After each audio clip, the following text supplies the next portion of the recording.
Around the table, G7 leaders with the presidents of the United Arab Emirates and Egypt and the Emir of Qatar.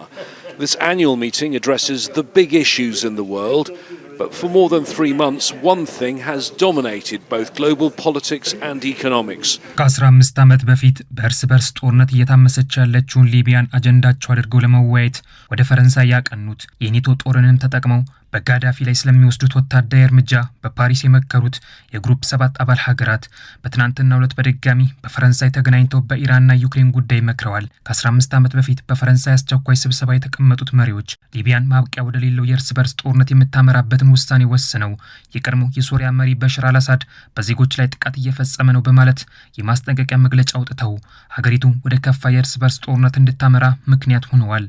የአሁኑ ግን የሀገራቱ መሪዎች ስብሰባ ይለያል።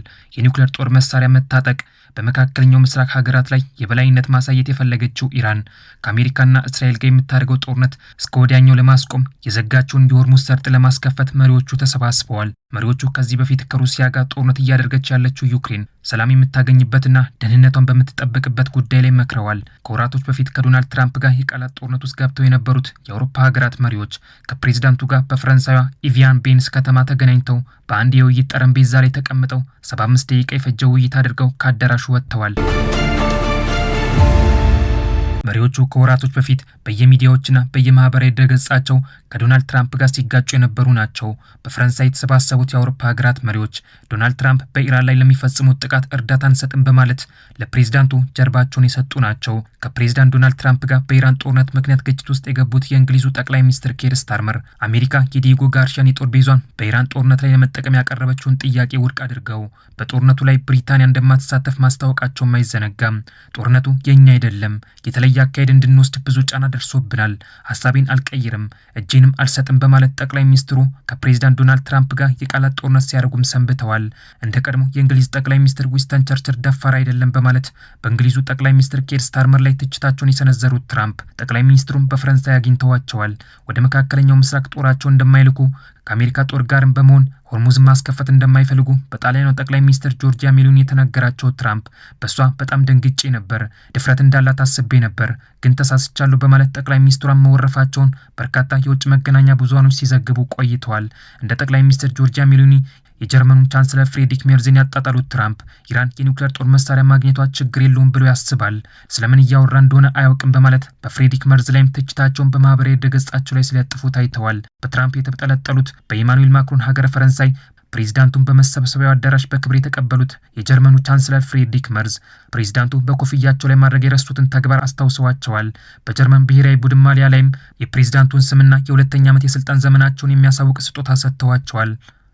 በመካከለኛው ምስራቅ ጦርነት ከአንድም ሁለት ጊዜ በዶናልድ ትራምፕ የተተቹት በባለቤታቸው የተፈጸመባቸው የጥፊ ጥቃት አሁንም አልተሻለቸውም ተብሎ የተጠለጠሉት የፈረንሳዩ ፕሬዝዳንት ኢማኑኤል ማክሮን ባለቤታቸውን ብሪጂት ማሪ ክላውድን ከፕሬዝዳንቱ አጠገብ አስቆመው ፎቶ ተነስተዋል። ከወራቶች በፊት የቃላት ጦርነት ሲያደርጉ የነበሩት መሪዎች ሁሉንም በውስጣቸው ይዘው ስለ ኢራንና ዩክሬን ሲመክሩ ተስተውለዋል። በ2011 ሊቢያን ለትርምስ ያበቃትን ውሳኔ በፈረንሳይ ምድር በተደረገው ስብሰባ ላይ ወስነው የወጡት ሀገራቶች ዛሬ ላይ የዜጎችን ሕይወት እየቀጠፈ ስላለው የመካከለኛው ምስራቅና የምስራቅ አውሮፓን ጦርነት ለማስቆም ተገናኝተዋል። በ2011 የጂ8 አባል ሀገራት ስብሰባ ወቅት የቀድሞ የኢትዮጵያ ጠቅላይ ሚኒስትር መለስ ዜናዊ፣ የደቡብ አፍሪካውን ፕሬዝዳንት ጃኮብ ዙማን፣ የግብፁን ጠቅላይ ሚኒስትር ኢሳም ሻራፍን፣ የቱኒዚያውን ጠቅላይ ሚኒስትር ቤጂ ሳይድንና የአልጄሪያውን ፕሬዝዳንት አብደልአዚዝ ቡተፍሊካን ጨምሮ ሌሎች የአፍሪካ ሀገራትን በተጋባዥ እንግድነት በስብሰባው ላይ እንዲታደሙ ያደረጉት እነዚህ ሀገራት አሁን የመካከለኛው ምስራቅ ሀገራቶችን ኳታርና ዩናይትድ አረብ ኤምሬትን ከአፍሪካም ኬንያና ግብጽ እንዲታደሙ አድርገዋል። ህንድና ብራዚልም ለ52ኛ ጊዜ በሚደረገው ስብሰባ ላይ በተጋባዥ እንግድነት እንዲታደሙ አድርገዋል። ሀገራቱ በ2011 ሊቢያን አጀንዳ አድርገው በአዳራሹ ቢሰባሰቡም ሩሲያ ከህብረቱ አባላት ጋር በመሆን በስብሰባው አዳራሽ ብትገኝም ከ15 ዓመት በኋላ እሷ ራሱ አጀንዳ ሆና ከህብረቱም ተባራ ሀገራቱ ሲመክሩባት ተስተውለዋል። በፈረንሳይ አዘጋጅነት በትናንትናው ዕለት የተከናወነው ከ780 ሚሊዮን በላይ ዜጎች ያላቸውና 44 በመቶ የሚሆኑን የዓለም ኢኮኖሚ ያዙት የቡድን 7 አባል ሀገራት በሩሲያና ዩክሬን ጦርነት ላይ ትኩረት ለማድረግ ቢሞክሩም የትራምፕን ሙሉ ትኩረት ማግኘት አልቻሉም። ፕሬዝዳንት ዶናልድ ትራምፕ ትኩረታቸውን በሙሉ ወደ ኢራን በማድረጋቸው ምክንያት አውሮፓውያኑ ለሩሲያና ዩክሬን ጦርነት የሚሰጠው ትኩረት ቀንሷል በሚል በፕሬዝዳንቱ ላይ ቂምን በልባቸው ላይ ይዘዋል። በፈረንሳይዋ ኢቬን ሌንስ ቤንስ ከተማ ተገኝተው በጂ7 የመሪዎች ጉባኤ ላይ የታደሙት ትራምፕ ሀገራቸው አሜሪካ ከኢራን ጋር የሰላም ስምምነት ላይ መድረሷን ተናግረው የሩሲያና ዩክሬን ጦርነት ለማስቆም እንደሚሞክሩ አስታውቀዋል። በኢራንና አሜሪካ ጦርነት ተዳፍኖ የቆየው የሩሲያና ዩክሬን ጦርነት አሁን በድጋሚ ትልቅ አጀንዳ መሆን ጀምሯል። የፈረንሳዩ ፕሬዝዳንት ኢማኑኤል ማክሮን ትራምፕ ዩክሬን መደገፋቸው እንዲቀጥሉና ሩሲያ የሰላም ስምምነት ላይ እንድትደርስ ጫና እንደሚያደርጉ መናገራቸውን ኤንፒአር ዘግቧል። የሩሲያና ዩክሬን ጦርነት ሲቃወሙ የነበሩት የቀደሞውን የፕሬዝዳንት ጆ ባይደን አስተዳደርን ሲተቹ የሰነበቱት ትራምፕ ከኳታሩ ፕሬዝዳንት ሼክ ታሚም ቢን ሐምዳን አልታኒ ጋር በነበራቸው ውይይት ላይ በሰጡት መግለጫ ለዩክሬን የጦር መሳሪያ በነጻ እንደማይሰጡና ይልቁንም የጦር መሳሪያዎቹን በሽያጭ መልክ እንደሚያቀርቡ ገልጸዋል። ፕሬዝዳንቱ የቀድሞ የባራክ ኦባማ አስተዳደር $350 ቢሊዮን የሚያወጣ የጦር መሳሪያ ለዩክሬን ሰጥቶ እንደነበር አስታውቀው የቀድሞውን የአሜሪካውን ፕሬዝዳንት እብድ በማለትም ጠርተዋቸዋል። Look, we have nothing to do with it. We sell weapons to them. We don't even give them. Obama gave them $350 billion worth of what which was crazy. አሜሪካ ለዩክሬን የምታደርገውን የጦር መሳሪያ ድጋፍ በማቆሟ ምክንያት ከዩናይትድ ስቴትስ ጋር የተቃቀሩት የአውሮፓ ሀገራቶች ዛሬም ለዩክሬን የጦር መሳሪያቸውን እያዋጡ ይገኛል። በፈረንሳዩ ፕሬዝዳንት ኢማኑኤል ማክሮን ግብዣ ፈረንሳይ የተገኙት በቡድን 7 አባል ሀገራቶች ጉባኤ ላይ የታደሙት የዩክሬኑ ፕሬዝዳንት ቮሎዲሚር ዜሌንስኪ ከጉባኤው በኋላ ከፕሬዝዳንት ዶናልድ ትራምፕ ጋር ውይይት አድርገው ተመልሰዋል። ፕሬዝዳንት ዶናልድ ትራምፕ በዩክሬን ጦርነት ላይ ያላቸውን ሀሳብ እንዲለውጡ የተሰባሰቡት የአውሮፓ ሀገራት መሪዎች ዓላማቸው ሳይሳካ ተመልሰዋል።